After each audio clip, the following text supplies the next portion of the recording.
Mother, tell us a story. Storytelling goes back to ancient times, long before writing was invented. But where do stories come from? Different cultures have different explanations, such as this folk tale from Africa. Mother, tell us a story. Manza's children said when they sat around the fire at night. Manza couldn't think of a story, however hard she thought. No one else in the village knew stories. The village where these story-seeking children lived was in Zululand in Africa. People hunted for meat or tilled the land in the village. Sometimes they fished or caught crabs. The villagers who were clever with their hands wove baskets and made wooden carvings.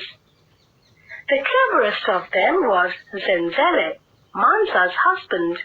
He carved birds, trees, plants, flowers, and animals. However, he knew no stories. One day, Zenzele told Manza, "Go look for stories. I will look after our home and children." Manza thought that was a very good idea. She packed some food and kissed her children.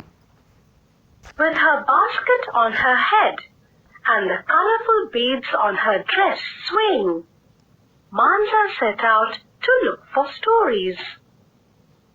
A hare looked at her curiously. Manza knew that the hare was a tricky fellow, but she decided to ask him if he knew any stories. You never know who can be of help. "Oh, clever hare," she said in a flattering tone. "Do you know any stories? My children want to hear stories every evening." Stories? The hare said. I know millions, but I have more important things to do. So saying, he bounded off. Manza knew he was lying. He had no stories. He was a real trickster. Then Manza met Fenny the baboon and her babies. "Fenny," she called, "do you tell your children stories?" What are stories? asked Fenny. I'm busy keeping my babies fed and warm. I've no time for anything else. Sighing, Manza went on. She saw an owl in a wild fig tree. "Oh, owl," she called, "do you have any stories for me to take home?" The owl was upset because her sleep had been disturbed. "You woke me up for stories." She hooted. "Humans cannot live in peace and are always looking for something."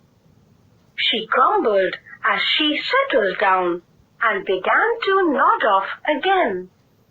Manza walked on sadly. She saw an elephant, ears flapping as he ate bananas. "Kind elephant," she asked, "do you know any stories? My people are hungry for some tales. Where can I look for them?"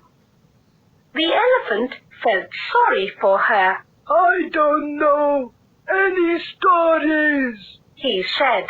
"but the king of birds, the eagle, flies high in the sky and sees many things others do not." "That is a good idea," Manza exclaimed. "Thank you." Manza saw the great fish eagle near the mouth of the Tugela river in South Africa, swooping down from the sky, talons outstretched to grab a fish.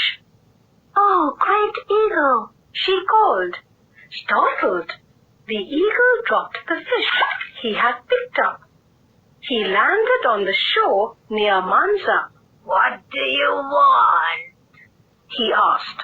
"Oh, great and wise eagle, Manza said flatteringly, for the eagle was a vain bird.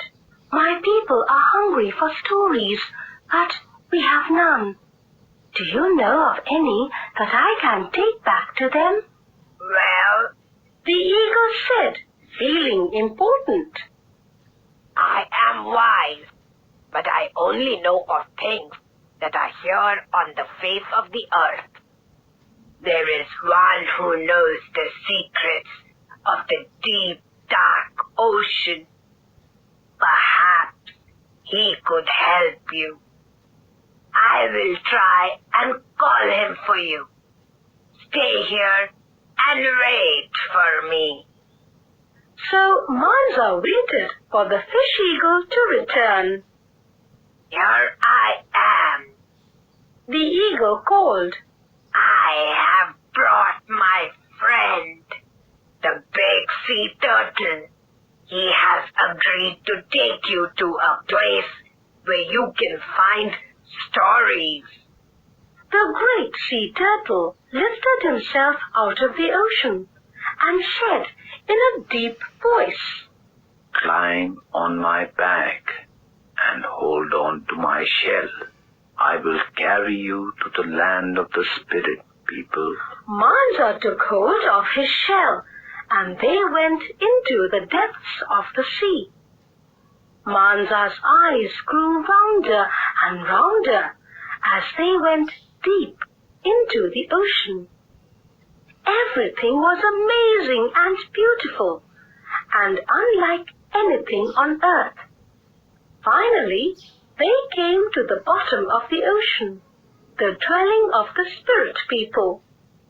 The king and the queen sat on magnificent thrones, and their faces shone with such a light that Manza was a little shy and afraid. She bowed before them. "What do you want, woman from the dry lands?" they asked kindly. "Do you have stories that I could take home?" she asked shyly. "We have many stories," they said. "But what will you give us in exchange, Manza?" "What would you like?" Manza asked. "We would like a picture of your home and your people. It would be nice to see that place, though we can't go there. Can you bring us a picture, Manza?" "I can do that," she said. "My husband carves beautiful pictures. He will carve a lovely one for you." Manza climbed onto the turtle's shell, and he took her back to the shore.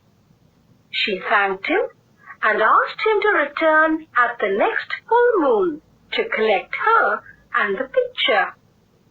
Then Manza went home and got Senzele to carve her a beautiful picture which showed the forest and the river and all the animals and birds on earth. The picture also had the village and all the people in it. When Senzele finished it, he wrapped it in a piece of cloth and tied it to Manza's back. Manza climbed onto the turtle's back, and they went to the land of the spirit people.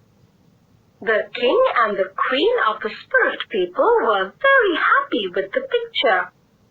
"For you and your people," they said, "we give the gift of stories."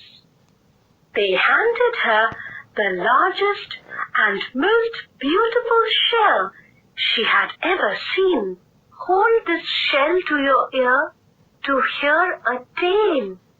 Back in her village, the people clamored, "Tell us a story, Manza."